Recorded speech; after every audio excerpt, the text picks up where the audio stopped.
शहर के बीचों बीच एक 12 मंजिला पुरानी इमारत थी, सूर्या टावर। बाहर से देखने में वो बिल्डिंग बिल्कुल सामान्य लगती थी, लेकिन उसके अंदर छुपा था एक ऐसा राज जिसे जानकर हर किसी की रूह कांप जाती थी। उस बिल्डिंग के बारे में एक बात हर कोई जानता था। रात 11 बजे के बाद उसकी लिफ्ट कभी इस्तेमाल मत करना। जो भी करता था वो कभी वापस नहीं आता था। रोहित को हाल ही में उसी बिल्डिंग में नौकरी मिली थी। उसे रात की शिफ्ट करनी थी। पहले दिन गार्ड ने उसे रोककर कहा, बेटा, एक बात याद रखना, रात 11 बजे के बाद लिफ्ट मत लेना। रोहित हंस पड़ा। क्यों, भूत प्रेत हैं क्या? गार्ड की आंखें अचानक गंभीर हो गईं। मजाक मत समझना, कई लोग गायब हो चुके हैं। लेकिन रोहित ने बात को हल्के में ले लिया। उस दिन काम खत्म होते होते 11:30 बज गए। रोहित थका हुआ था। सीढ़ियों से कौन जाएगा, उसने सोचा। लिफ्ट के सामने जाकर उसने बटन दबाया। टिंग! लिफ्ट खुद ब खुद खुल गई। अंदर कोई नहीं था, लेकिन अंदर का माहौल अजीब था। लाइट टिमटिमा रही थी और एक अजीब सी ठंडी हवा आ रही थी। अंदर का डर।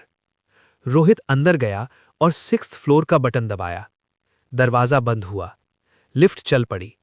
लेकिन कुछ सेकंड बाद लिफ्ट रुक गई। स्क्रीन पर फ्लोर नंबर दिखा, 13। रोहित चौंक गया। ये कैसे हो सकता है? इस बिल्डिंग में तो 12 ही फ्लोर हैं। दरवाजा धीरे धीरे खुला। बाहर पूरा अंधेरा था और एक लंबा सुनसान कॉरिडोर, जिसके आखिर में एक दरवाजा था। रोहित डर गया। ये जगह पहले कभी नहीं देखी। तभी पीछे से आवाज आई, आ गए तुम। रोहित ने पीछे मुड़कर देखा। एक औरत खड़ी थी। सफेद साड़ी, बाल बिखरे हुए, चेहरा आधा जला हुआ और आंखें पूरी काली। वो औरत धीरे धीरे उसकी तरफ बढ़ी। तुमने लिफ्ट क्यों ली? रोहित डरते हुए बोला। मुझे जाने दो। वो हंसने लगी, एक डरावनी गूंजती हुई हंसी। यहां आने वाले कभी वापस नहीं जाते। रोहित भागकर लिफ्ट में घुसा, बटन दबाया, लेकिन कोई बटन काम नहीं कर रहा था। दरवाजा बंद हो गया और लिफ्ट अपने आप नीचे गिरने लगी, तेजी से, बहुत तेजी से। अचानक लिफ्ट रुक गई और दीवारों पर खून से लिखा दिखाई दिया, मैं यहां मरी थी, उन्होंने मुझे धक्का दिया, अब कोई नहीं बचेगा। खौफनाक दृश्य। लिफ्ट की दीवारों से हाथ निकलने लगे, ठंडे, सड़े हुए हाथ, जो रोहित को पकड़ने लगे। वो चिल्लाया, बचाओ! अचानक लिफ्ट फिर से खुली, लेकिन इस बार वो उसी 13वें फ्लोर पर था और वो औरत अब उसके बिल्कुल सामने थी। अब तुम भी यहीं रहोगे। अगली सुबह लोगों ने लिफ्ट खोली। अंदर खून के निशान थे, लेकिन रोहित कहीं नहीं था। रोहित के गायब होने के बाद पूरे सूर्या टावर में डर का माहौल फैल गया। लोग आपस में धीरे धीरे बातें करने लगे। फिर से कोई गायब हो गया। मैंने कहा था ना, रात में लिफ्ट मत लेना। गार्ड की आंखों में डर साफ दिख रहा था, जैसे उसे सब पता हो। उस केस की जांच के लिए इंस्पेक्टर अर्जुन को बुलाया गया। अर्जुन एक बहादुर और समझदार पुलिस ऑफिसर था। उसे भूत प्रेत जैसी बातों पर बिल्कुल यकीन नहीं था। उसने आते ही गार्ड से पूछा, क्या हुआ था उस रात? गार्ड ने कांपती आवाज में कहा, सर, मैंने उसे मना किया था, लेकिन उसने लिफ्ट ले ली। अर्जुन ने बिल्डिंग का सीसीटीवी फुटेज चेक किया। वीडियो में साफ दिख रहा था, रोहित लिफ्ट में जाता है, दरवाजा बंद होता है और फिर लिफ्ट स्क्रीन पर अचानक 13 नंबर दिखता है। फिर वीडियो अपने आप बंद हो जाता है। पहला शक, ये कोई टेक्निकल गड़बड़ी है या किसी का खेल? लेकिन गार्ड धीरे से बोला, सर, ये खेल नहीं है, ये वो है। कौन? अर्जुन ने पूछा।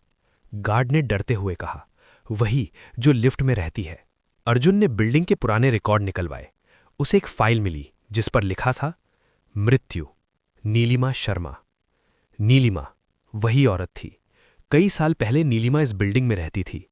एक रात उसे उसके ही पति ने लिफ्ट से धक्का दे दिया। लिफ्ट नीचे गिर गई और उसी में उसकी मौत हो गई। लेकिन मरने से पहले उसने कहा था, मैं वापस आऊंगी और किसी को नहीं छोड़ूंगी। अर्जुन ने ठान लिया, आज रात मैं खुद उस लिफ्ट में जाऊंगा। गार्ड चिल्लाया, नहीं सर, ऐसा मत करो। लेकिन अर्जुन नहीं माना। रात के 12 बजे अर्जुन लिफ्ट के सामने खड़ा था। उसने गहरी सांस ली और बटन दबाया। टिंग! लिफ्ट खुल गई। खौफनाक सफर। अर्जुन अंदर गया, दरवाजा बंद हुआ। लिफ्ट ऊपर जाने लगी। फिर अचानक रुक गई। स्क्रीन पर लिखा आया 13वां फ्लोर, मौत का दरवाजा। इस बार अर्जुन डर नहीं रहा था। वो बाहर निकला। कॉरिडोर पहले से भी ज्यादा डरावना था। दीवारों पर खून के निशान थे और दूर से किसी के रोने की आवाज आ रही थी।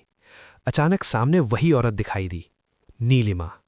उसकी आंखें अब और भी काली थीं और चेहरा पूरी तरह जला हुआ। नीलिमा बोली, तुम भी आ गए। अर्जुन बोला, मैं सच जानने आया हूं और तुम्हें रोकने। नीलिमा हंसी, मुझे कोई नहीं रोक सकता। अचानक नीलिमा हवा में उड़ने लगी और उसने अर्जुन को दीवार पर पटक दिया। अर्जुन ने जेब से एक ताबीज निकाला जो उसे गार्ड ने दिया था।